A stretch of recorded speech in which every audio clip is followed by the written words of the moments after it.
नाम ही से बड़ा होता है। नाम ही श्री राम ने तो अहल्या को तारा, शबरी को तारा, गिने गिनायों को तारा, लेकिन राम के नाम ने तो बहुतों को तारा। राम न सके नाम गुण गाई।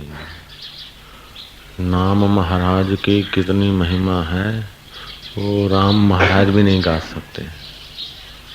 नाम महाराज की कितनी महिमा है वो राम महाराज भी नहीं गा सकते। सेतुबंध रामेश्वर का काम हो रहा था तो राम नाम लिखकर पत्थर तराए जाते थे। राम जी को आश्चर्य हुआ कि मेरे नाम से पत्थर तरते हैं, ये बात सुनता हूँ कैसे है। एक बार चुप कैसे चले गए दरिया किनारे।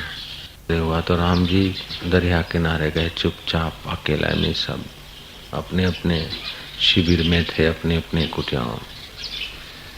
हनुमान जी सतर्क था, सेवक के स्वामी की वो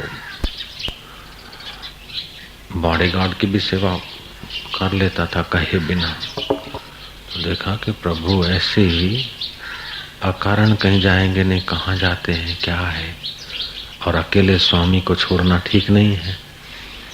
तो धीरे धीरे छुप के गया तो राम जी दरिया किनारे गए, इधर उधर देखा कोई है तो नहीं, उठा के पत्थर दरिया में डाला। ट्राई करते हैं कि कैसे तरता है। पत्थर डाला तो डूब गए। तो राम जी बोलते हैं तेरे की, तो मैंने तो डाला तो डूब गया। राम जी थोड़े विस्मय में हुए। तो हनुमान पीछे था बॉडीगार्ड। जय श्री राम। हनुमान तू यहाँ कहाँ से? बोले मैं आपकी सेवा में था। अच्छा चलो। हनुमान कहता कि प्रभु आप इस समय? बोले हाँ।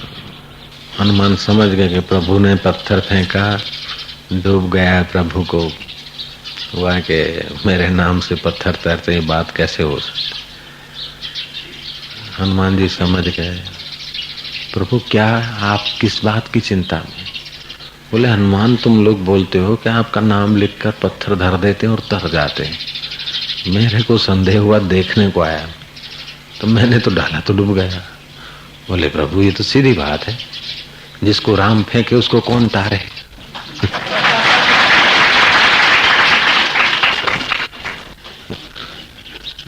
जिसको राम फेंके उसको कौन तारे। तो राम के नाम से जिसको राम चाहे उसको तारे, राम जिसको फेंके उसको कौन तारे। समाधान कर दिया। राम जी बोलते बड़े चतुर हनुमान। तो कहने का तात्पर्य है, तुलसीदास जी ने कहा राम न सके नाम गुण गाई। राम जी भी नाम की महिमा पूरी नहीं वर्णन कर सकते। नाम में वो शक्ति है। नाम छोटा सा होता है और पूरा नामी और नामी का लोक, नामी और नामी का सामर्थ्य, नामी और नामी का संबंध उससे जुड़ा है। जैसे कह दो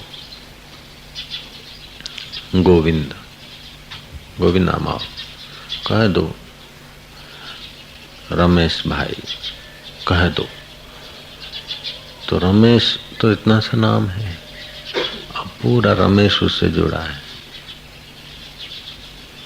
और रमेश का जो भी रिश्ता नाता उससे जुड़ा है। रमेश की मिलकत प्रॉपर्टी जुड़ी है। ऐसे ही अगर रमेश ब्रह्मवेता है, रमेश ज्ञानी है, ब्रह्मवेता है, तो पूरा ब्रह्मलोक रमेश से जुड़ा है।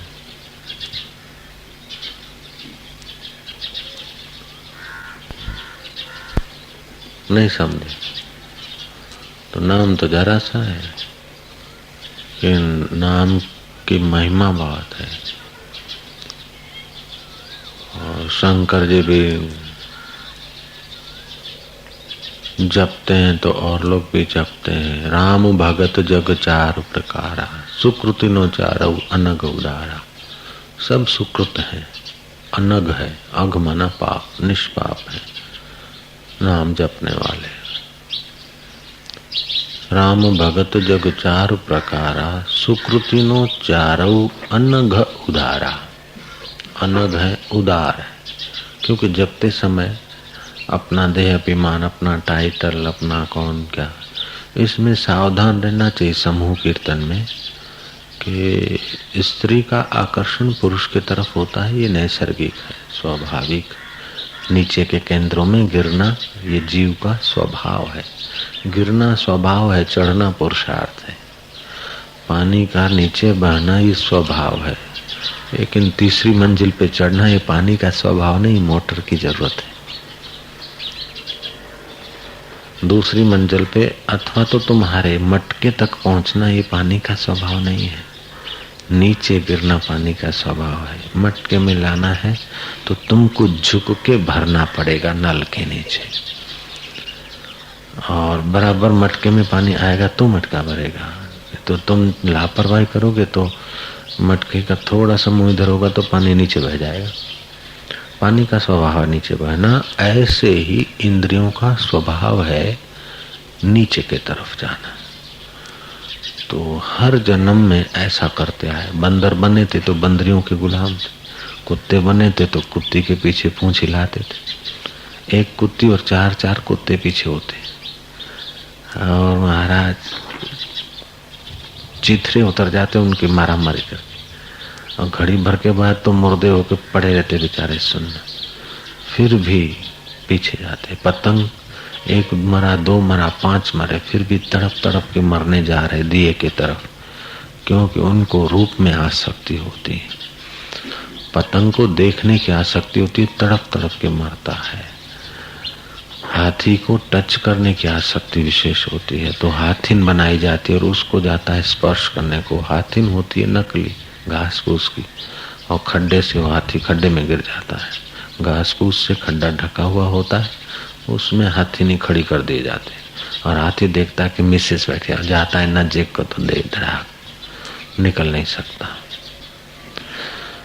तो हाथी स्पर्श के सुख से, पतंग रूप के सुख से, भंवरा स्वाद के सुख से कमल में जाता है। भंवरे में वो ताकत है कि बांस को भी छेद करके निकल जाए। लकड़े में भी घर बना देता है भंवरा, काला काला भूं भूं करता। कमल में जाकर रहता है, सुगंध आती है, संध्या हो जाती है, उसको पता चलता है जीवों को कि अब यहाँ से जाना चाहिए। फिर बोलता है कोई बात नहीं, अभी जाऊंगा, अभी जाऊंगा, और रात हो जाती है, बोले चलो यहीं पड़े रहो, क्या फर्क पड़ता है। सुबह हाथी आते हैं, यहाँ जंगली पशु आते हैं, कमल को पकड़ के खा जाते हैं, चुगदा देते हैं, भंवरा मर जाता है। कहाँ तो लक्कड़ तोड़ के जाने की ताकत, और कहाँ कोमल पत्ते कमल के, उससे पार नहीं होता है, प्राण दे देता है। उसको तुलसीदास जी की भाषा में अली कहते हैं, अली भंवरे को। मछली को कितना भी चतुराई से हाथ से पकड़ने जाओ तो नहीं आएगा, लेकिन कुंडी में कुछ खाने का डाल दो, वो तड़प से चटक से ले लेगी, चटक से ले लेगी तो फटक से पकड़ी जाती है। ये मछुए क्या करते हैं, कुछ न कुछ कुंडियों में रखते हैं, जब वो खाने को आती है तो उसके गले में वो कुंडी आंकड़ी फंसा जाती है, तड़प तड़प के प्राण देती है। नहीं तो बड़ी स्वतंत्र थी, लेकिन स्वाद के पीछे मरी। तो एक एक जीव को एक एक स्वाद के बदले में अपना सत्यानाश मोल लेना पड़ता है। तो ये एक जीव में एक पतंग को केवल आकर्षण है, हाथी को स्पर्श की आकर्षण है, भावरे को सुगंध का आकर्षण है, और हिरण को सुनने का आकर्षण है। और महाराज कुछ ऐसा बनता है, सांप को सुनने का आकर्षण है, और उसी से वो मदारी के हाथ पकड़ा जाता है और जिंदगी भर गुलामी करता है, करंडी में पड़ा रहता है, रेबा रेबा के बेचारे की जिंदगी होती। तो ये जीव को हर जन्म में कभी पतंग बने होंगे, तो कभी महाराज हाथी बने होंगे, तो कभी बकरा बने होंगे।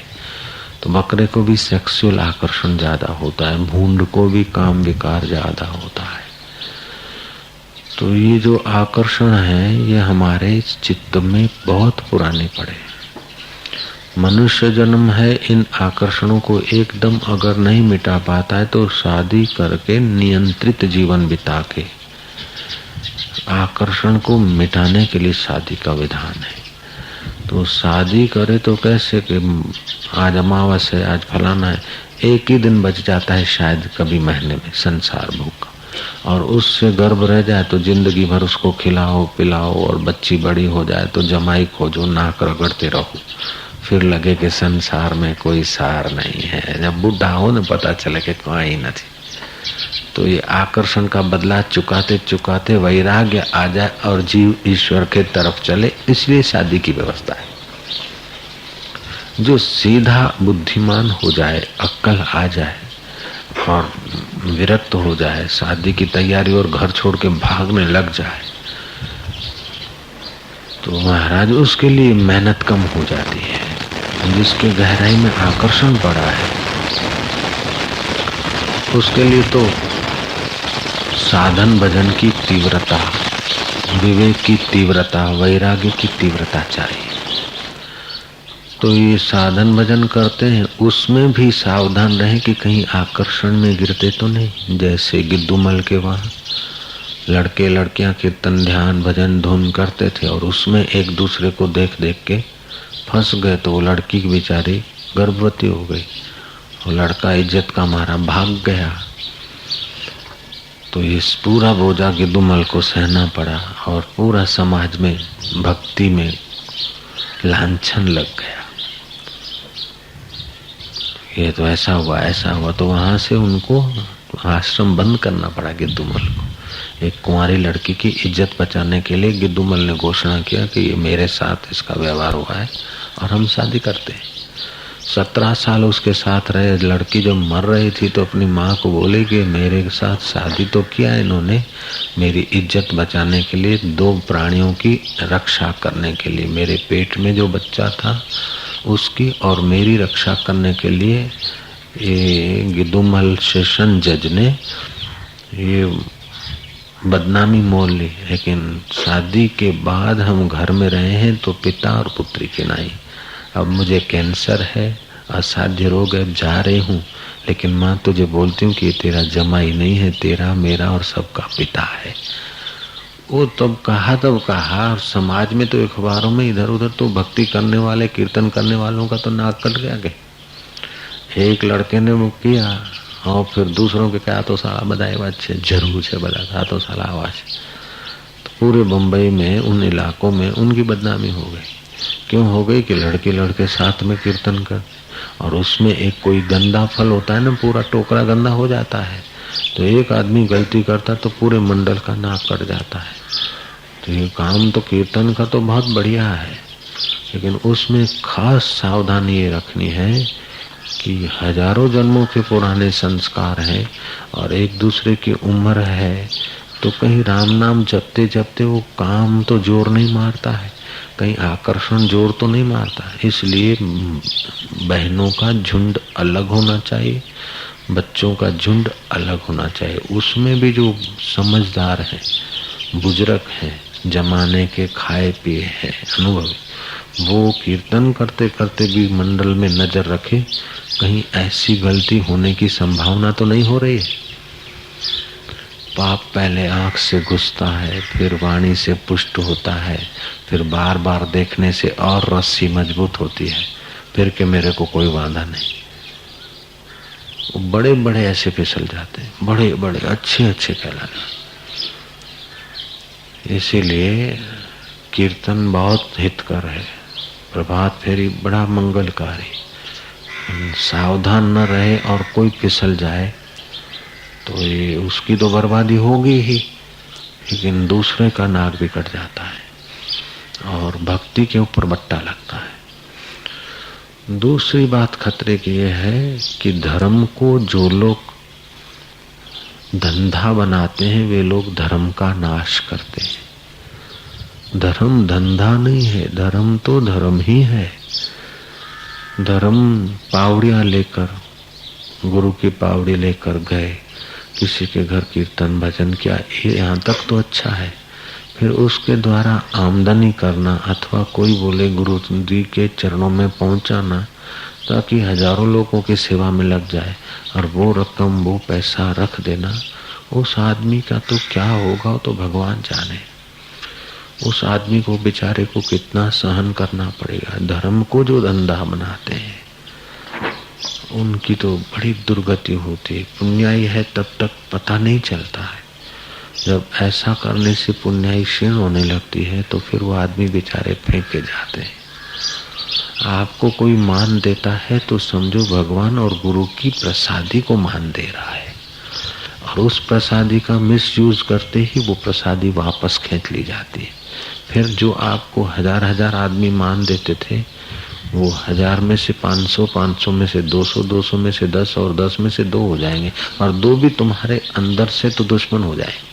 तो अपने हृदय में जितनी ईश्वर के प्रति सच्चाई है, धर्म के प्रति सच्चाई और वफादारी है, उतनी ही अपनी उन्नति होती है। धर्म के नाम पर या ईश्वर के नाम पर अगर धंधा करते हैं तो ईश्वर तो सर्वनियंता है, अंतर्यामी है, सब देखता है। हम किससे छुपाएंगे। एक पादरी ने थिएटर के मैनेजर को चिट्ठी लिखा, प्राइवेट आदमी के हाथ भेजी कि आपकी जो थिएटर में फिल्म चल रही है उस फिल्म की बड़ी प्रसिद्धि हुई, मैं फिल्म देखना चाहता हूँ, लेकिन मैं पादरी होने के नाते आम पब्लिक जिस डोर से आती उस डोर से, उस दरवाजे से नहीं आ सकता। अगर आप कोई प्राइवेट डोर हो, चाहे कितना, मैं उसके बदले में आपको पेमेंट कर दूंगा, लेकिन ऐसा कोई गोपनीय डोर हो जो मैं फिल्म देख सकूं। खैर डोर तो होते ही हैं, ऊपर से चला जाए आदमी। मैनेजर बड़ा बुद्धिमान था, बड़ा सच्चा था। उसने चिट्ठी लिखा उस प्रसिद्ध पादरी को, अभागे को, ये समाज में धर्म का लिबास पहन के बैठे हैं और छुपकर फिल्म देखना है, तो इस समाज के साथ धोखा नहीं, ईश्वर के साथ धोखा नहीं। उस मैनेजर ने लिखा कि बड़े दुख की बात है कि हमारे थिएटर में या आज तक किसी थिएटर में ऐसा कोई डोर बना ही नहीं जो परमात्मा उसको न देखता हो। परमात्मा से छुपाकर आज तक कोई डोर बना ही नहीं सका है। इसलिए बड़े दुख की बात है कि मैं आपको अपने थिएटर में अलाउ नहीं कर सकता हूँ। ऐसा कोई डोर ही नहीं, ऐसा कोई दरवाजा ही नहीं है जो ईश्वर से छुपा के रख दिया जाए। बड़ी शर्म की बात है कि मुझे ये चिट्ठी लिखनी पड़ती है। नाक काट दिया उसका। आज तक तो उसके लिए बड़ा आदर था, विशेष पादरी था, लोगों को भगवान की तरफ लगाता है, धर्म वटाल प्रवृत्ति कर रहा था। लेकिन जो धर्म वटाल करता तो खुद भी तो वटा गया। बड़ा ईमानदार मैनेजर था वो, क्योंकि वो जानता है ईश्वर परमात्मा रोम रोम में रम रहा है। राम कहते हैं जो रोम रोम में रम रहा है, कृष्ण कहते हैं जो आनंद स्वरूप है, सबको आकर्षित करता है। वो तो आत्मा सबके हृदय में है। वो वेदांत का सत्संग सुना हुआ मैनेजर था। वो क्यों आता है इन ददिंग के चक्कर में। तो महाराज अपने तो बच्चे, लेकिन कोई अपने द्वारा पाप कराए तो उसको भी कहें कि भाई मैं लाचार हूँ, इस बात में सहयोग नहीं कर सकता हूँ, ये बात छुपा नहीं सकता हूँ। मैं तो भगवान को प्रार्थना करूंगा कि तेरी बुद्धि सुधरे, और गुरु जी को मैं तो खत लिख दूंगा कि इसकी आंख में गड़बड़ है। ऐसा रखे तो एक दूसरे का वो हितैषी है। गिर जाए, पतन हो जाए, फिर गुरुजी उसको निकाल दे, धकेल दे, रिजेक्ट कर दे। मोहम्मद साहब ने कहा कि एक बार स्त्री को तुमने देख लिया, तुम्हें क्षमा है, दोबारा देखा तो अपराध है, और तीसरी बार उसी को देखा तो फिर सजा है, चौथी बार देखा तो हत्या का पाप। तो इस तरह से आदमी एक बार अगर अनजाने में चली जाती है नजर, ठीक है, लेकिन बार बार अगर उधर नजर जाती है और अपना साक्षी आप है कि हमारी नजर किस हिसाब से जा रही है, बोले जरा सा देखा तो क्या बिगड़ता है। बिगड़ता ऐसा है कि महाराज फिर सुधारने वाले थक जाते हैं, ऐसा बिगड़ जाता है। इसलिए नाम संकीर्तन हो या और कोई प्रवृत्ति हो, बड़े में बड़ा खतरा है स्त्रियों को पुरुषों के सानिध्य से, बड़े में बड़ा खतरा है पुरुषों को स्त्रियों के सानिध्य से। इसलिए स्त्री अगर पुरुष को देखे तो पुरुष उस भाव को या तो जगदम्बा का भाव को लाए, या तो फिर दो उभी हड्डियां हैं और आड़ी हड्डियां। भागवत का प्रसंग है। गोकर्ण कहता है अपने पिता आत्मदेव ब्राह्मण को, मांस के लोचे हैं, रगों से बंधे हैं, ऊपर चमड़ा है, नाक में लींट भरी है, मुंह में थूक है और पेट में मलमूत्र है, फिर भी ये शरीर अच्छा लगता है तो उस प्यारे की अच्छाई है। वो प्यारा तो मेरे हृदय में ज्यों का त्यों है, मैं उसका अपमान क्यों करूं। अगर पुरुष को स्त्री के प्रति आकर्षण होता है तो ऐसा विचार कर ले, और स्त्री को पुरुष के तरफ आकर्षण होता है तो पुरुष में भी वही मसाला भरा है, दो उभी हड्डियां और दूसरी आड़ी हड्डियां, मांस का लोचा, रगों से, नसों से, नाड़ियों से लिपटा हुआ, बाकी की जगह में विष्ठा होगा, मल होगा, थूक होगी, लीट होगी, कफ होगा। ऐसा पुरुष का शरीर फिर भी प्यारा लगता है तो उस मेरे चैतन्य परमात्मा की चेतना है। मुर्दा हो जाए तो कौन पूछता है। तो मुर्दे शरीर में आकर्षण नहीं, मुर्दे शरीर को जो चेतना दे रहा है उस चैतन्य परमेश्वर में आकर्षण। स्त्री को अगर आकर्षण हो तो सीता जी को याद करे कि माँ सीते, जगदम्बा तुम मेरी रक्षा कर, मेरे राम जी, राम राम राम तू रक्षा कर। और पुरुष को हो तो सीता जी को याद करे, राम जी को याद करे। तो सीता जी के पास इतने प्रलोभन, फिर भी सीता जी का मन एक दिन का भर भी फिसला नहीं। राम जी के आगे सुरपंखा क्या क्या वेश ले आए, राम जी का चित्त नहीं भ्रमित। ऐसे हमारा चित्त बच जाए तो साधन थोड़ा होगा तो भी हरकत नहीं, लेकिन असाधन में गिरे नहीं। साधना थोड़ी हो तो कोई हरकत नहीं, बहुत साधना करे और बहुत गलती करे तो विनाश कर लेगा अपना। थोड़ा साधन करे और गलती न करे तो अपनी रक्षा कर लेगा। साधन भजन खूब करे। एक माली है, खूब लंबा चौड़ा बगीचा बनाया, खूब फूल खिलते हैं, उसका अत्तर निकाल के नाली में फेंक देता है। और बड़ा बगीचा किस काम का। ऐसे आप जो खाते हैं उस अन्न में से रस बनता है, रस में से फिर वो रक्त धातु ऐसे करते सप्त धातु में परिवर्तित होकर ऊर्जा बनती, वीर्य बनता है, जिसको पुरुष का पुरुषत्व है, स्त्री में स्त्रीत्व है। वो अगर 40 दिन आप भोजन करें तो 1.25 तोला वीर्य बनता है। और ऐसे आकर्षण से सपन दोष के द्वारा और विकारों के द्वारा नाश हो जाए। पर 40 दिन खुराक खाता है, उससे जो रस बनता है वो कन्वर्ट होते होते होते ये 1.25 तोला बनता है। माली बगीचा सींचे और 1.25 तोला अत्र निकले और नाली में डाल दे तो उस माली को क्या कहोगे, बेवकूफ गधा। ऐसे हम खाते पीते हैं तो 40 तोला मना 1.25 सेर कच्चा, लगभग 550-550 ग्राम होता होगा 40 तोला। इतना खुराक रोज खाओ अच्छी तरह से पुष्टि वाला, तो 40 दिन खाओ तब 1.25 तोला वीर्य बनता है। और इन आकर्षणों के द्वारा वो नाश हो जाता है। इसीलिए भक्ति में, ज्ञान में बरकत नहीं आती। अगर वीर्य मजबूत हो जाए तो बैठे और समाधि लग जाए, ध्यान लग जाए। जितने अंश में वीर्य है शरीर में उतने अंश में प्रसन्नता होगी, बुद्धि की तीव्रता होगी, अच्छे अच्छे विचार आएंगे। और वीर्य नाश सर्वनाश। इसलिए जितना आदमी ऊपर उठता है उतनी उसकी सुरक्षा की जरूरत पड़ती है। आप पैदल चलते चलते गिर जाएं तो ज्यादा नहीं लगता, साइकिल से गिर जाएं तो और ज्यादा लगता है, स्कूटर से एक्सीडेंट हो तो और ज्यादा लगता है, और महाराज हेलीकॉप्टर से गिर जाएं तो फिर तो, और जेट विमान से गिरे तो फिर तो हड्डियां एकत्रित करने वाले का दम निकल जाएगा। जेट विमान से गिर जाएं तो आप जहां गिरेंगे तो हड्डियां अलग अलग छोटी छोटी हो जाएगी। ऐसे जितना आपका ऊंचा साधन है ईश्वर प्राप्ति का, अपना कल्याण करने का, उसमें जितना आप लापरवाही करेंगे तो खतरा भी उतना हो सकता है।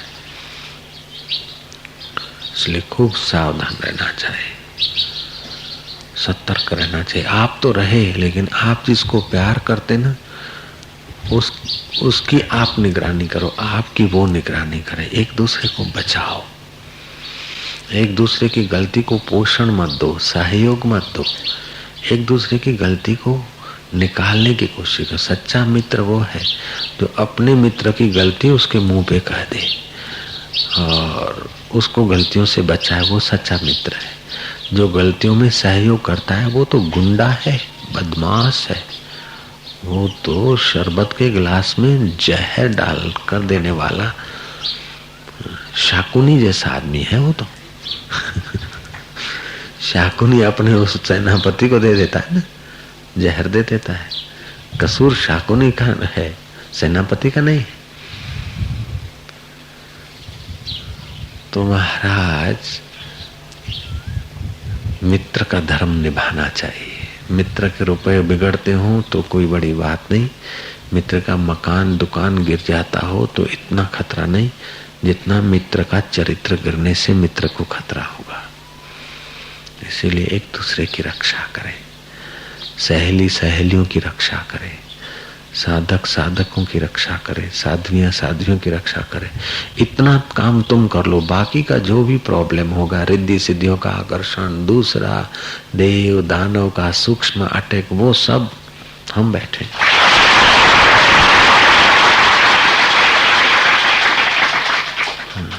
इतना तुम करो, बाकी तुम्हारे जिम में जो आए तुम करो। गुरु के जिम में आए वो गुरु ना करे तो गुरु को छोड़ देना।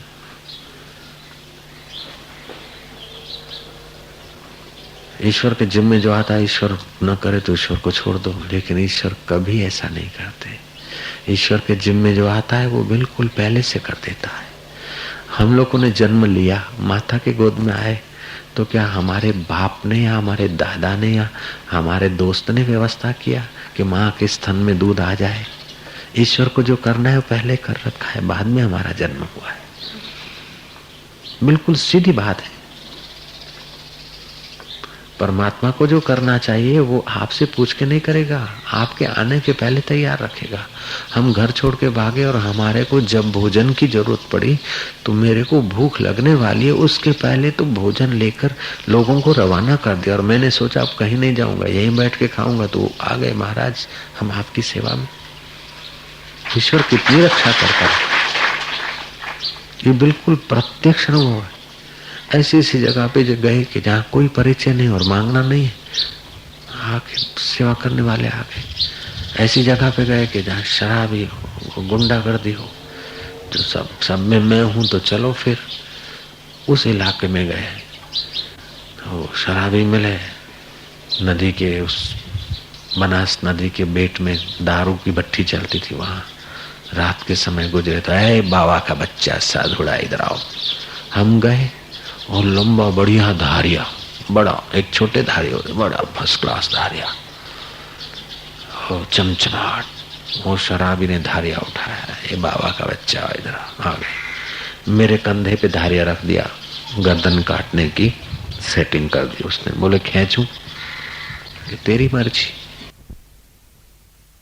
उसके साथ दूसरा शराबी था, गाली बके कि उन्होंने कहा बकने वाले की गहराई में भी तो तू है।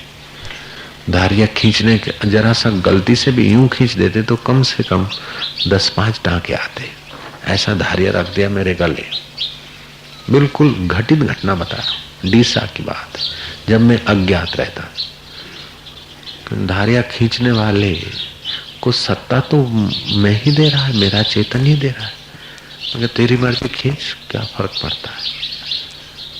हाथ कांपने लगे, धारी हाथ से गिर गया, पैरों पे पड़ गए। उसको जो ईश्वर को करना चाहिए वो बिल्कुल कर लेता है।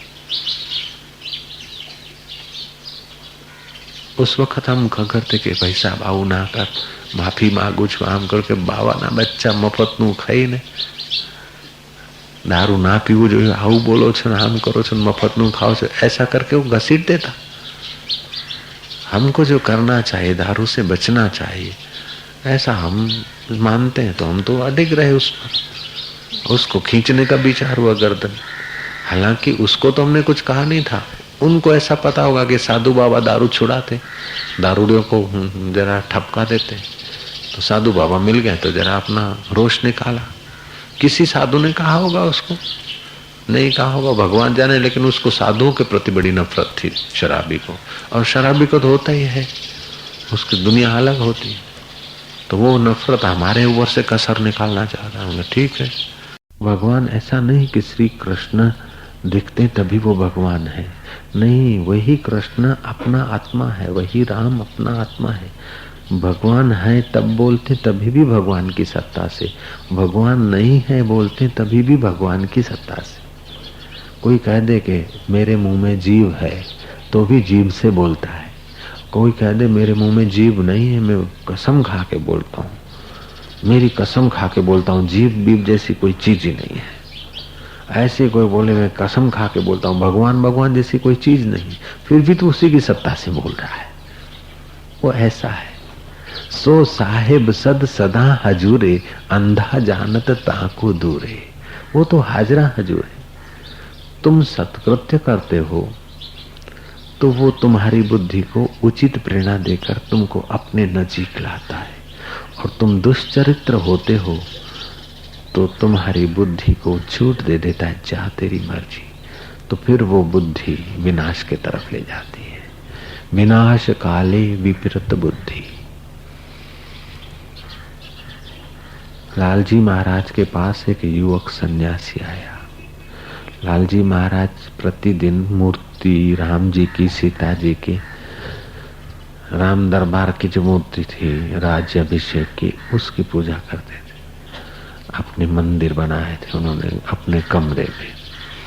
पूजा के बाद कोई भी दर्शन करने जाता था, कोरल की बात है, तो एक सन्यासी उनके पास मेहमान हुआ। युवान था, बड़ा तेजस्वी था। सन्यासी बैठा था, 9-10 बजे होंगे। कोई नवी शादी की हुई लड़की लालजी महाराज को प्रणाम करने आई और मंदिर में अंदर कमरे में दर्शन करने गए, तो उस युवक साधु की आंखें उस पर टिक गई। वो दर्शन कर रही है, उसके सामने तो भगवान है, और इस कम वक्त के सामने युवती का रूप है। इसके आगे चमड़ा सार है, उसके आगे भगवान, प्रतिमा में भगवान देखती हूँ, और ये जिसमें भगवान छुपा है उसमें काम देख रहा है। लालजी महाराज देख के उसकी आंख से पता चल जाता है कि आंख पाप से आकर्षित है क्या। पिता देखता है अपनी दुल्हन बेटी को, तो आलिंगन भी करता है विदाई के समय, लेकिन पिता की आंख और पिता के आलिंगन में भाव है, और मिस्टर कर देता है, या दूसरे दूर दूर से देखते हैं, उनकी आंख में और उनके हृदय में कुछ और कचरा होता है। कईयों के हृदय में पवित्र भाव भी होते हैं। तो महाराज, लालजी महाराज माफ गए उसको कि ऐसा जरा आंख ठीक नहीं थी। तो बोले वो महाराज, वो लड़की तो चली गई। बोले महाराज, ऐसा घुर घुर के युवतियों को देखना साधु के लिए तो पाप माना गया है। वो साधु था, लाल कपड़े पहने थे, तो उसको अपना घमंड था सन्यास का। सन्यास लेना अच्छा, लेकिन ये घमंड खतरा करता है। पहले तो मैं गृहस्थी हूँ, संसारी हूँ, ऐसा करके थोड़ा नम्र था। अब मैं साधु हूँ, भिक्षा मांग के खाना, मुफ्त का खाना मेरा हक है। अरे मुफ्त का खाना तेरा हक है तो तपस्या करना, समाधि करना, ये किसका हक है? आंख को संयत करना, ये किसका हक, किसका जुम्मा है? सन्यासी युवक को जरा लालजी महाराज ने टोक दिया तो गुस्से हो गया कि भगवान ने आंख दिया है तो देखने के लिए और उसको रूप दिया है तो दिखाने के लिए, उसका रूप दिखाने के लिए है और हम लोगों की आंख देखने के लिए। उस अभागे युवक ने तर्क लड़ा के संत की बात काट डाली। संत तो चुप हो गए। लालजी महाराज बोले अच्छा महाराज, आंख देखने के लिए दिया तो खूब देखो। 6 महीने के बाद वो युवक सन्यासी भटकता भटकता लालजी महाराज के द्वार पर आया। आंखें अंदर, चेहरे में खड्डे पड़ गए। बिल्कुल घटित घटना कह रहा हूं। मैं अंदर आ सकता हूँ स्वामी जी? बोले आप कौन हो? बोले स्वामी जी मेरे को जानते नहीं, मैं फलाना स्वामी 6 महीने पहले आपके पास आया था। अरे तुम वो स्वामी जी, ऐसे बूढ़े कैसे हो गए? बोले ऐसे जरा तबीयत ऐसा रहता है। बोले आओ आओ कोई बात नहीं।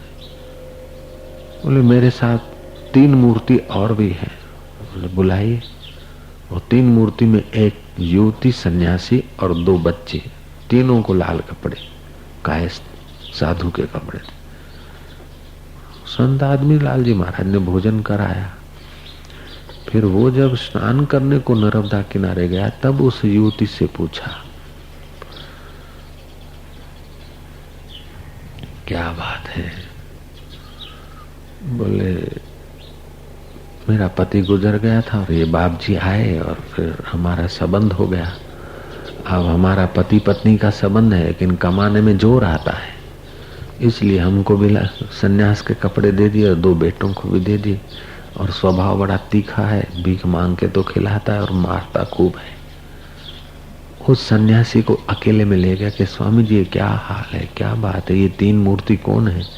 बोले स्वामी जी साधु तो दयालु होते हैं, ये विधवा माई थी, इसका कोई नहीं था, इसके बच्चों के जीवन का प्रश्न था तो मैंने क्या, मैं पढ़ा लिखा साधु हूँ, इनके बच्चों को पढ़ाऊंगा और माई का गुजारा कोई था नहीं तो मैं क्या इसको सन्यास देकर भगवान के रास्ते लगाऊंगा। ये मेरी शिष्या है और ये बच्चे हैं मेरे शिष्य हैं, महाराज इनकी भलाई के लिए मैंने इनको साथ रखा है। लालजी महाराज ने तो पहले फोटो से जान लिया था, उसके चेहरे से जान लिया था, फिर माई ने भी सच्ची हकीकत बता दी, लेकिन वो बेईमान अभी तक ये नहीं मानता है कि देखने का परिणाम हुआ है। तो कबीर जी ने ठीक कहा, चलो चलो सबको कहे, चलो उन्नति करो, ईश्वर के रास्ते चलो, लेकिन कोई विरला पहुंचता है। चलो चलो सबको कहे, विरला पहुंचे कोई, माया कामिनी बीचे घाटी दोई। या तो धन दौलत में मंडल ले गया, मंडल ने कीर्तन किया, भजन किया, दक्षिणा आई और दक्षिणा हड़प कर लिया, माया के चक्कर में पड़ गया। ये माया है, भजन नाश कर लिया, भजन बेच दिया। चलो चलो सबको कहे, विरला पहुंचे कोई, माया कामिनी। या तो माया पैसा संग्रह में पड़ जाएगा, या तो पैसा संग्रह में पड़ जाएगा, उसकी भक्ति नाश कर देगा पैसा संग्रह में, या तो फिर महाराज कहीं आंख लड़ा के फंस जाएगा। इससे भी कोई बच जाए उसको धन्यवाद है। लेकिन फिर मान की इच्छा, बड़ाई की इच्छा और दूसरे का मान होता हो उसको देखकर जलसी पैदा हो, ये उसके अंतःकरण को गिरा देती है। चलो चलो सबको कहे, विरला पहुंचे कोई, माया कामिनी बीचे घाटी दोई। ये बड़ी घाटियां हैं। हो गए साधु और ईमानदारी से गुरु के चरणों में रहे, गुरु की निगाह में रहे तो माया से भी बचे और कामिनी से भी बचे, क्योंकि गुरु का प्रभाव ही कुछ ऐसा होता है कि तुम्हारा मन कुछ भी गलत सोचे तुरंत गुरु की याद आते ही मन वापस हटता है। जिसको जल्दी उन्नति करनी हो वो गुरुओं की निगाह में रहे ताकि मन उनको दगा न दे। जैसे गुरु के सामने बैठे हो तो इधर उधर देखने की इच्छा होते भी नहीं देखोगे। अरे पानी पीने की इच्छा होते हुए भी आप जल्दी से नहीं उठोगे चंचलता करके। अपने आप इंद्रियां नियंत्रित होने लगती है, अपने आप मन नियंत्रित होने लगता है, अपने आप बुद्धि ज्ञान के तरफ, श्रवण के तरफ लगने लगती है उनकी हाजिरी मात्र से। ये बड़ा लाभ होता है। नहीं तो इंद्रियों को लगाना पड़ता है, मन को लगाना पड़ता है। तो अपने से उचित पुरुष हैं, महापुरुष हैं, उनके अनुशासन में रहने से हमारी इंद्रियां, हमारा मन सहज में अनुशासित होता है। जिसके साथ 12-12 वर्ष युद्ध करने के बाद भी शायद अनुशासित हो, ऐसी मन इंद्रियां उन महापुरुषों के सानिध्य मात्र से स्वाभाविक ही नियंत्रित होने लगती है। कबीर जी ने कहा, माया तजना सहज है। माया तज दी, गुरु के छाया में आ गया। सहज नारी का नेह हो गया सन्यासी, और स्त्रियों की तरफ आकर्षण भी नहीं है। धन्यवाद है उस सन्यासी को, शाबाश है। वो तो सन्यास धर्म का यश उज्जवल करता है। माया तजना सहज है, सहज नारी का नेह, मान बड़ाई ईर्षा दुर्लभ तजना ए। गुरु की छाया मिली, इंद्रिय संयम हो गया। महाराज इधर उधर देखने का या विकारी जीवन जीने का दुर्भाग्य नहीं प्राप्त हुआ। फिर भी गुरु किसी को ज्यादा प्यार करते, मेरे को कम करते, उसको ज्यादा अधिकार है, मेरे को कम अधिकार है। इस प्रकार की साधक के प्रति की अंदर की ईर्ष्या। हे भगवान, मैं स्त्री हो जाऊं तो फलानी मेरी प्रतिस्पर्धी स्त्री की पिटाई कर दूं।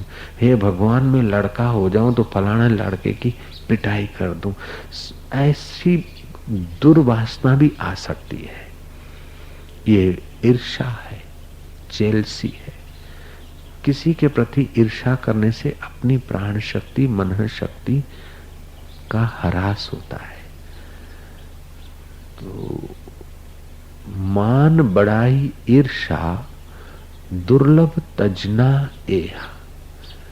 मान की इच्छा, बड़ाई की इच्छा, अपने को बड़ा मान लेना, कुछ गुण आ गया, कुछ संयम आ गया, कुछ त्याग में सफल हो गए तो मैं त्यागी हूँ, मैं कुछ नहीं रखता, मैं फक्कड़ हूँ, मैं दे देता हूँ, अपना चोगा उतार के भी दान कर देता हूँ। ये सूक्ष्म अहंकार घुस जाता है। तो माया और कामिनी ये पहली दो घाटियां हैं, मान बढ़ाई और ईर्ष्या ये दूसरी घाटियां। इनसे जो पार हो गया, इतना हमारे जिम्मे आता है, इतना हम कर डालें तो ईश्वर को उसी समय प्रकट होने में देर नहीं होती।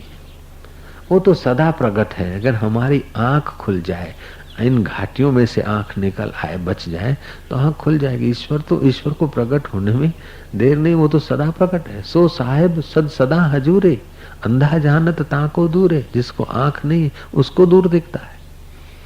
आद सत्य जुगात सत्य, है भी सत्य, हो से भी सत्य। आदि में सत्य था, अभी है, युगों से है।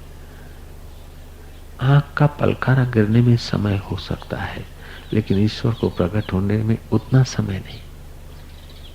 आपकी वृत्ति में तत्व ज्ञान है, संयम है, तो वृत्ति में आरूढ़ जो चैतन्य है वो वृत्ति का अज्ञान मिटाकर साक्षात्कार हो जाता है।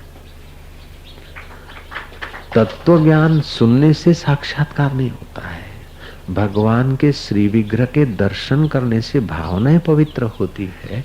भगवान साकार प्रकट हो जाए तो आनंद आता है, रोमांचित होता है आदमी। लेकिन साक्षात्कार के लिए तो ये अंतर्यामी ईश्वर हृदय में जो बैठा है वही तुम्हारी वृत्ति में आरूढ़ होकर अज्ञान को हटाकर अनुभव करा देता है। ईश्वरो सर्वभूतानां हृदय से अर्जुन तिष्ठति, भ्राम्यन्ति सर्वभूतानि यंत्र रूढ़ानि माया। सब यंत्र की नाई माया, ये यंत्र की नाई भ्रमित हो रहे है। तो हृदय में सुख स्वरूप है, आनंद स्वरूप है, प्रेम स्वरूप है। जब देखने की इच्छा हो तो उसी को याद करो कि जिससे दिखने वाली चीजें प्यारी है उसकी गहराई में तो तू ही है। अब मुझे पता चला ये बाहर का आकृति माया है, आकृति का आधार मेरा आत्मा महेश्वर है। सो हम आपका देखने का आकर्षण घट जाएगा। जिससे देखा जाता है उसी में आने का यत्न करो। सुनने की भी इच्छा हो, ये क्या बाहर का ताकड़ धीनाधीन सुनना, जिससे सुना जाता है और मधुर लगता है वो कितना मधुर होगा। ऐसे स्पर्श करने की इच्छा हो तो स्पर्श इंद्रियां है, इंद्रियों को सत्ता मन देता है, मन को सत्ता वृत्ति देती है, वृत्ति में जो चैतन्य की सत्ता है उसी की तो सत्ता से सब सुना देखा स्पर्श किया जाता है। जय हो मेरे चैतन्य राम प्रभु गुरुदेव, जो भी नाम उसका रख दो है वो एक का एक। इस प्रकार जब विकार आए तो विकारों से युद्ध मत करो और विकारों को सहयोग देकर अपना सत्यानाश मत करो। विकारों को युद्ध भी नहीं करना है। और विकारों के साथ देखने में क्या जाता है, सुनने में क्या जाता है, जरा ये कर लिया क्या जाता है। अरे जरा जरा में तो महाराज सब चला जाता है, गड़बड़ हो जाता है। मैंने सुनाया था ना कल, चूहा पेट पे से पसार हो गया तो रोने लगा। कभी तो सांप भी आ सकता है चूहे के पीछे, ये मेरी असावधानी। तो जरा सी सेवा ले लिया तो क्या, जरा सी सेवा लेते लेते लेते लेते आलसी हो जाएगा आदमी। राम तीर्थ जब प्रोफेसर थे, जवान थे, किसी लड़की को, अब कॉलेज में पढ़ते तो भाई होता ही है, इंद्रियों का स्वभाव है। लड़की को देखा और मन में उसके लिए खोटा भाव आ गया। तीर्थराम ने क्या करा, ले गया अपने को जल्दी से किसी बाबुल के कांटे होते बड़े बड़े बाबुल, अभी तो सू बावल में नहीं होते इतने पावरफुल, जंगली बावल। वो बाबुल के कांटों की बाढ़ किया हुआ था, उसमें अपने को जैसे आप पपैये की छाल को फेंकते ना ऐठी जुठी, ऐसे अपने आप को उस बाबुल के बाढ़ में फेंक दिया के ले कर स्पर्श। कितना सुंदर, वो भी पांच भूत ये भी पांच भूत, वो भी माया ये भी माया, ले आलिंगन कर। अपने शरीर को बावल की बाढ़ में फेंक दिया राम तीर्थराम ने। ले मजा ले कर स्पर्श, ये भी तो उसी माया का है। इसी वहां भी हड्डे हैं, ये भी हड्डे हैं, उसकी हड्डी पे चमड़ा है तो उसकी हड्डियों पे पत्तियां हैं, और क्या है। ले आज सुबह को कॉलेज से छूट के गए तो रात तक वहीं पड़े रहे। दूसरे दिन सुबह हुआ, मन उनके आगे हाथ जोड़ के खड़ा हो गया कि दूसरी बार नहीं देखूंगा, मेरी हार हो गई, आपकी जीत हो गई। तीर्थराम मेरी हार हो गई, तुम्हारी जीत। तीर्थराम बोलते अब तीर्थराम नहीं, अब तो राम तीर्थ, जहां पैर रखूंगा वो भूमि तीर्थ होगी। हे विकार, तुमने मेरी सत्यानाश किया। हे मलिन दृष्टि, तुम ही मेरे को जन्म मरण के चक्कर में ला रही थी। अपने आप को बाढ़ में फेंक दिया, फिर मन ने धोखा नहीं किया। हम जब मन को बेईमानी करने में सहयोग देते हैं, ऐसा नहीं कहता हूं कि तुम सहयोग देते हो, मैं भी तुम्हारी लाइन में ही हूं। हम लोग माना मैं भी आ गया, जब मन को बेईमानी करने में हम लोग सहयोग देते हैं तो विकार हावी हो जाते हैं, और मन की बेईमानी मिटाने में हम जब कड़क होते हैं तो वही मन हमारा मित्र हो जाता है, वही मन परमात्मा के रस से पूर्ण हो जाता है, और आप भी धन्य हो जाता है, हमारा भी बेड़ा पार हो जाता है। ये हम कोई किताब पढ़कर तुमको नहीं सुना रहे, किसी विषय पर बोलने के विचार से हम नहीं आए थे। हम तो आए थे, बस आए थे। कैसे चल पड़ी गाड़ी वो वही जाने। लेकिन मुझे लगता है कि हम लोगों के लिए ऐसा सत्संग भी कभी कभी बहुत रक्षादायी होता है, सुरक्षा के लिए बहुत अच्छा है। हम लोगों को ऐसे विचार बार बार सुनने चाहिए और इन विचारों पर अपने मन को लगाना चाहिए। राजा भरतरी पूरे राजपाट का त्याग कर दिए थे, गोरखनाथ के चरणों में दीक्षित हो गए थे। लंगोटी मात्र और वलकल, लाज ढकने के लिए वलकल के वस्त्र, इतना त्याग था। माया कामिनी तो छोड़ दी थी, फिर भी मन कब धोखा दे कोई पता नहीं। इसलिए सावधान रहना चाहिए जब तक साक्षात्कार नहीं होता है। ये मेरी प्रार्थना है, मेरा आदेश नहीं है। रात्रि कहीं से गुजरे गांव से, वह हलवाई की दुकान पे गर्मा गर्म जलेबियां उतर रही थी। भूतपूर्व सम्राट को हुआ कि आह, ये जलेबियां गर्मा गर्म कितनी अच्छी लगती। दुकान में खड़ा हो गया कि थोड़ी जलेबी दे दो खाने को। दुकानदार ने कहा, अरे साधु बना है मुफ्त का खाने के लिए, सुबह सुबह बोनी नहीं की है और तेरे को मुफ्त ही को दूं तो सारा दिन मेरे पास मुफ्त ही आएंगे। मुफ्त का माल है, जरा काम धंधा करो। बोले काम धंधा क्या करूं? बोले वहां तालाब खुद रहा है, वहां जाके खोदो, काम करोगे तो टक्का मिल जाएगा। टक्का माना 2 पैसे, फिर मजे से लो खाओ, मुफ्त के खाएगा। भरतरी दुष्काल राहत कार्य के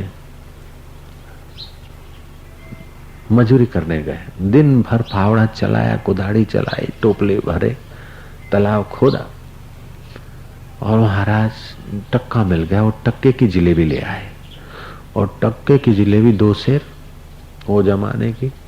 टक्का माना आज का 25 रुपया समझो, दाढ़ी। जिलेबी ले आए।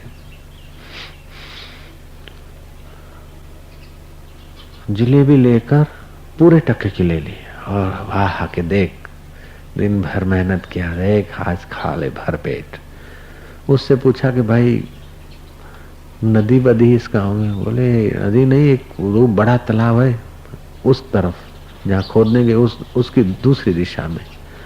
भरत भी वहां गए, हाथ में भिक्षा पात्र था, रास्ते में से गोबर भर लिया और वो तालाब किनारे बैठे जलेबी हाथ में लेके, देख गर्मा गर्म जलेबी के लिए मर रहा था। दिन भर पावड़ा चलाया, अब उसका फल ले खा।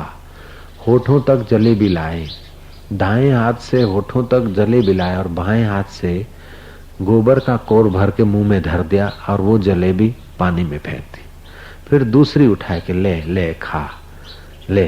राज छोड़ा, पाट छोड़ा, सब छोड़ा, फिर भी अभी स्वाद नहीं गया। अभी मछली जैसा, मछली का विकार अभी जीभ में पड़ा है। देखने का गया, स्पर्श का गया, लेकिन अभी स्वाद लेने की अभी आकर्षण। ले ले खा, जलेबी दे तालाब। और मुंह में गोबर तो थू थू थू थू, किन्ने ने खा है? ये भी तो 5 भूत है, ये भी तो जलेबी है। गाय ने जब ये खाया था चारा तो उसको ये जलेबी लग रही थी, वही तो चारा घूम फिर के गोबर हुआ है। ले ले खा खा खा खा। एक और मुंह में डाले गोबर का और वो हाथ की जलेबी फेंके। ऐसे करते करते महाराज सारी जलेबियां चली गई, आखिरी जलेबी थी। मन ने कहा देखो इतना तो मेरे को सताया, दिन भर मेहनत की, थका हुआ हूं, चलना मुश्किल हो रहा है, अब ये एक जलेबी तो कुल्ला करके खाने दो। बोले अच्छा तो मतलब तू मेरा स्वामी ही बना रहेगा। फटाक से वो जलेबी फेंक दी, डाल दिया कौर। आ गई वमन कि अब दूसरी भी जलेबी कल दिलाऊंगा। मन हाथ जोड़ता कि नहीं, कल मजूरी नहीं करूंगा, नहीं खानी, अब कभी खाने की लालच नहीं करूंगा, जैसा कहोगे ऐसे ही करूंगा। मन आज्ञाकिंत नौकर हो गया। एक पाश्चात्य जगत में बड़े अनुभवी गुरु हो गए, शायद गुरु जीएफ होंगे जहां तक मैंने सुना। तो अपने शिष्यों को कोई साधन की विधि नहीं बताते थे, कोई साधन भजन नहीं। आश्रम में रहो, जब गुरु की निगाह पड़ जाए, मौज आ जाए, गुरु कहते स्टॉप, स्टॉप माना रुक जाओ, तो आप सिर खुजलाते तो सिर पर ही हाथ रह जाएगा। और चल रहे हैं, लेफ्ट राइट हो रहा है तो राइट हैंड है तो राइट ही रहेगा, लेफ्ट हो गया तो लेफ्ट रहेगा। मतलब जैसे फोटो खींच लेते हैं और पड़ा रहता है ना मूर्ति में, कैमरा में कैसा, वही चित्र ऐसे रहना है। स्टॉप माना स्टॉप, फिर हिलना डुलना नहीं। एक दिन में कह दे, दिन में 10 बार कह दे, 50 बार कह दे, 50 दिन में 1 बार कह दे, कोई पता नहीं। जब भी कह दे, केवल आपके कान पर आवाज आ गई, आप स्टॉप हो गए। यही उनके साधना की पद्धति की और बड़ी जोरों की पद्धति है, बढ़िया है। महाराज स्टॉप स्टॉप। ऐसे करते कई लोग तो कंटाले के, या तो कुछ करना नहीं, खाली गुरुजी जब कदे स्टॉप, और फिर पड़े रहना और एक एक घंटा खड़े रहना। अपने तो भाग जाते कई लोग कच्चे कच्चे। जो महत्व समझते थे जीवन को उन्नत करने का, वो कुछ गिने गिनाए लोग रहे। और उन लोगों को 12 वर्ष के प्रयोगों के बाद उन लोगों को गुरुजी ले गए वन विहार करने को। टेंट लग गए, एक सूखी नहर थी, उसके इर्द गिर्द भी छावनी जैसा हो गया। उन शिष्यों को अब परीक्षा से उत्तीर्ण करना था, आखिरी परीक्षा थी। जो छटे हुए थे 50-60 ले गए। महाराज 1 दिन 2 दिन 4 दिन बीते। सुबह मॉर्निंग वॉक करने जाते। जो साधना के लिए गुरुओं के द्वार पे आते हैं वो तो संयमी जीते हैं, तंदुरुस्त जीते हैं, प्रातः काल की हवा खाते हैं, टहलते हैं या खुली हवाओं में। तो वो खुली हवा में टहलने गए। 3 शिष्य जा रहे थे नहर के बीच, सूखी नहर। नहर तो समझते ना, पानी की। और गुरुजी टेंट में बैठे बैठे आवाज मारा, स्टॉप, रुक जाओ। तीनों के 3 रुक गए। अब दूसरी आज्ञा जब तक नहीं आती तब तक रुके रहना है। स्टॉप के बाद दूसरी आज्ञा नहीं होती, दक्ष तो दक्ष, आराम नहीं होता है तो फिर नहीं हिला जाता। वाम व्रत तो वाम व्रत हो गया। अब दक्षिण व्रत किए बिना थोड़े सिपाही घूमेगा। ऐसे स्टॉप माना स्टॉप, फ्री तो फ्री। फ्री अभी आवाज नहीं आया तो स्टॉप में है, एकदम ब्रेक। नहर में से पानी शुरू हुआ। पानी घुटनों तक हुआ। हालांकि वो पानी खुलवाया गया था, पूर्व आयोजन था। अब सोचते कि स्टॉप किया तब तो सूखा था, ये पानी आ गया, अब क्या करें। Stop is stop. थर तक आया। उन मंजे हुए 50 साधकों में से 3, और 3 में से भी एक का मन हुआ कि भाई स्टॉप कहा था तब पानी नहीं था, अब ये है, ये तो ठंड लग रही। मन ने इधर उधर किया, फिर गुरु की आज्ञा। एक तरफ मन बोलता कि ऐसा है ऐसा, एक विचार नहीं तो दूसरा, दूसरा नहीं तो तीसरा। मन कच्चाई का कुछ न कुछ खोज लेता है। एक श्रद्धा बोलते नहीं, स्टॉप इज स्टॉप। कमर तक पानी आ गया। अब तो पानी का धक्का लगने लगा। एक ने कहा कि हम तो वही जाते, अब चलो।